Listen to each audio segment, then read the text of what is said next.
Xbox One. We get it. We get you. You want to be the one, the Neo, the one console to be the brain of the media center. One system, but it's too little, too late. The Xbox was powerful. You were a dark horse in the console field. You took Sony and Nintendo to battle and made it a three-way competition. You had Halo, and you had Xbox Live, which absolutely changed the landscape of online gaming. The PlayStation 2 had an optional modem you could buy, but it was big, bulky, and the game integration was poor. Don't even talk about the GameCube's modem, which supported about 3 games total. The Xbox 360 was the deadly rival for the PlayStation 3 and Wii. You expanded on Xbox Live, and more studios developed Xbox 360 exclusive games that were fun to play. Your low price tag and offering of online games made you a favorite among parents, kids, and adults alike. But then it happened. The Red Rings of Death. The Red Rings of Death are the most infamous error of all video gaming at this point. It is the silent Red Death that you prayed every night would not visit your console. Every time you turned the Xbox 360 on, you held your breath, waiting for those green rings. I swear I painted a red X over my door, hoping the red rings wouldn't visit me. Did it work? I did everything right. I cared for my Xbox and encouraged it every day. I said I believed in it. And then one power on and crimson light filled my console. I too cared for my Xbox 360.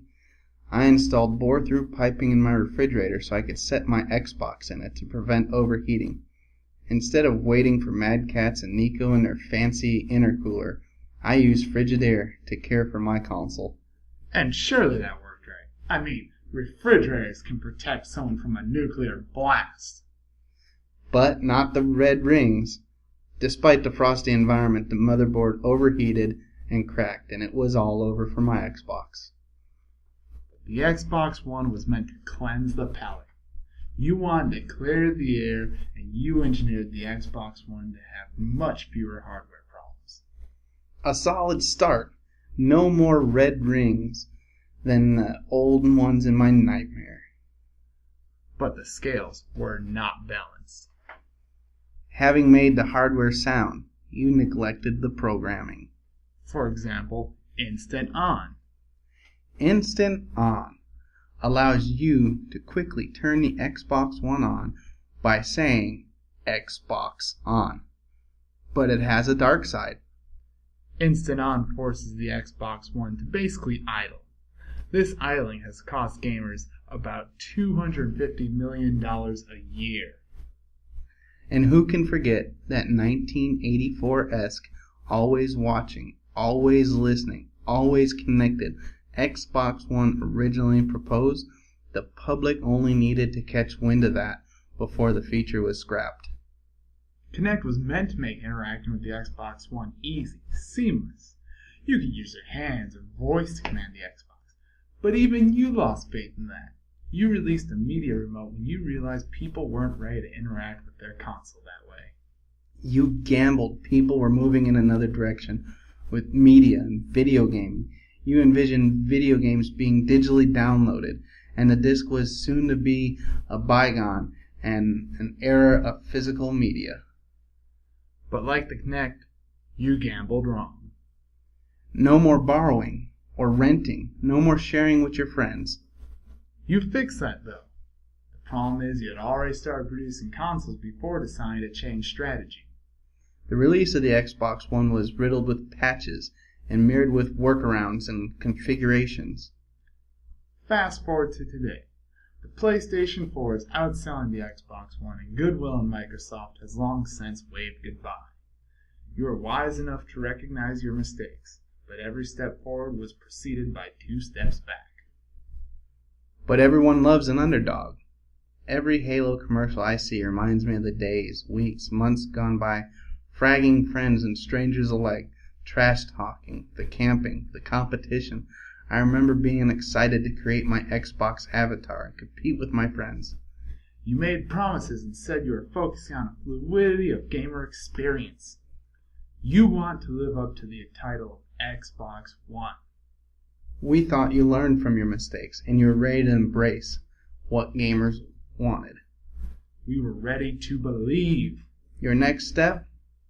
Over-the-air antenna service? Yes, an over-the-air antenna unit for the Xbox One. Like with bunny ears? Public access? Terrible reception? You claim this is what gamers want. This is what your consumers are asking for. Your $80 bunny ears adapter cannot be what gamers are asking for. We think you heard the gamers asking for media and making the Xbox One more of a media center with the ability to pick up cable or satellite channels. We think you heard gamers asking to be able to stream television through their Xbox One. And your hair-lip response was to offer an overpriced adapter that would pick up over-the-air channels? Microsoft, I don't know if you've been to my house, but barring a giant antenna on my apartment's roof, which I'm pretty sure doesn't come with the $80 price tag, I don't like the odds of even getting the channels you are hoping I will. You once again proved you cannot understand your demographic. As always, though, we're here to help. And this time, we want to help Microsoft with Xbox One. They always say confession is good for the soul. We think you ought to just come clean to the gamers and say, hey guys, we goofed. Once you can openly admit you screwed up, the solutions will come a lot easier. Load times and screen resolutions have been a problem with your current hardware. Instead of trying to lure gamers with overpriced and limited application add-ons, bring gamers back by fixing things you did wrong with the gaming and playing the strong suit you had with the original Xbox and Xbox 360. What I thought was the best. First, fix the hard drive. Team up with electronics retailers with on-site maintenance and offer at-cost upgrade from the system from a traditional hard drive to a solid state or a solid state hybrid drive. This will cut down the annoying load times and hard drive failures. Installing solid state drives and computers with Windows took the operating system from arduous and difficult to tolerable and almost pleasant.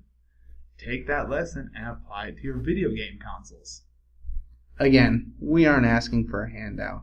Use your influence and power as Microsoft and offer these services at cost at popular and convenient retailers with those capabilities.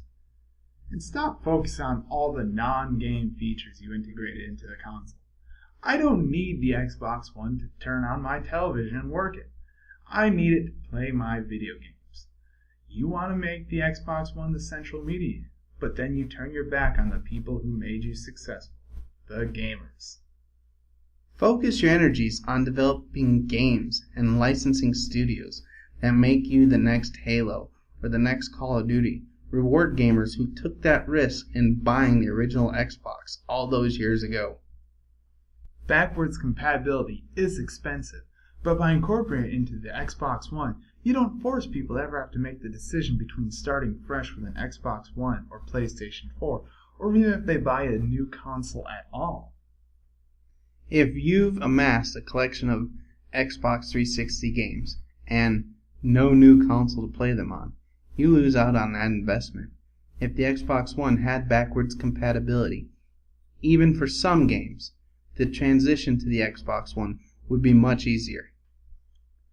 And gamers like Twitch.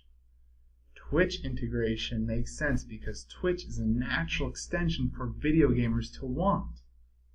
Again, focus on the group that made you the rival in the console market. Microsoft, we understand that you want a console that can be the media hub, but the Xbox One isn't. The Xbox 360 with Media Center could be used to stream television directly. Why not drop the stupid over-the-air antenna and bring back Media Center and its capabilities? Not to mention that you would probably make it way easier to interact with Windows PCs running Media Center or other Windows apps. Or you could keep pandering to the masses with gimmicky add-ons and expensive, but ultimately little used features. Keep ignoring your core demographic and pretend that gamers are going to forgive you for all the problems that the Xbox 360 had and the Xbox One fails to address. And that is how we see it.